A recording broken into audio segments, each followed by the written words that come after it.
Question number 3 विदेशी मुद्रा विनिमयको बिक्री दर प्रयोग गरी रु 2 लाखलाई निम्न मुद्रामा रूपान्तरण गर्नुहोस् भनेको छ। यसमा बिक्री दरको प्रयोग गर्न भनेको छ अस्ट्रेलियन डलर। अब अस्ट्रेलियन डलरलाई हेर्ने हो भने यो चाहिँ खरिद दर भयो, यो चाहिँ बिक्री दर। एक डलरको 88.23 रुपीज हुने रहेछ। 1 डलरको 88.23 बिक्री दर हुने रहेछ। त्यसैले अब 1 डलरको रु 88.23 हुन्छ। अब यसलाई यता ल्याउँ, रु 88.23 को 1 डलर हुन्छ, अथवा 1 डलरको 88.23 रुपियाँ हुने रहेछ भने रु 88.23 को 1 डलर हुन्छ। त्यसबाट हामी रु 1 को निकालौँ। रु 1 भनेको यो 1 अपन यो चाहिँ यता जान्छ, 88.23 अस्ट्रेलियन डलर हुन्छ।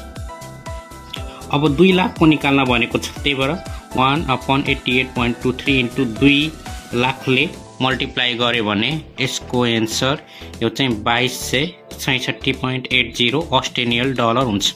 त्यसैले 2 लाखको यो चाहिँ 2266.80 अस्ट्रेलियन डलर हुन्छ। त्यसैगरी खमा अमेरिकी डलर भनेको छ।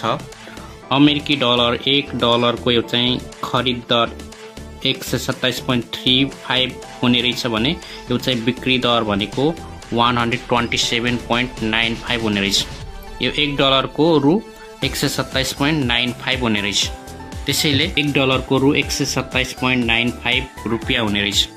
अब यसलाई यता ल्याउँ, रु 127.95 को 1 डलर हुन्छ। अनि यसबाट रु 1 को निकालौँ। रु 1 भनेको यसलाई डिभाइडमा गरौँ, 1 अपन 127.95 डलर। अनि 2 लाखको भनेको छ, 2 लाखको भनेको छ, त्यही भएर 2 लाखले मल्टिप्लाई गर्ने। यसलाई सल्भ गर्यो भने 1563.11 डलर हुन्छ। त्यसैले 2 लाखको 1563.11 डलर हुन्छ। त्यसै गमा युरो, 1 युरोको रु 128.73 बिक्री दर हुने रहेछ भने रु 128.73 को 1 युरो हुन्छ। अनि रु 1 को भनेको रु 1 को 1 अपन 128.73 युरो हुने रहेछ। अनि 2 लाखको भनेको छ, अब 2 लाखको गर्यो भने यो चाहिँ 1553.63 युरो हुने रहेछ।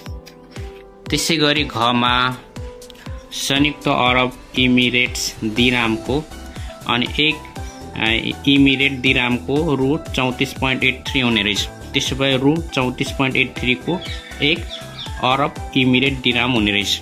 अनि रु 1 को यति हुने रहेछ। अनि 2 लाखको 5742.1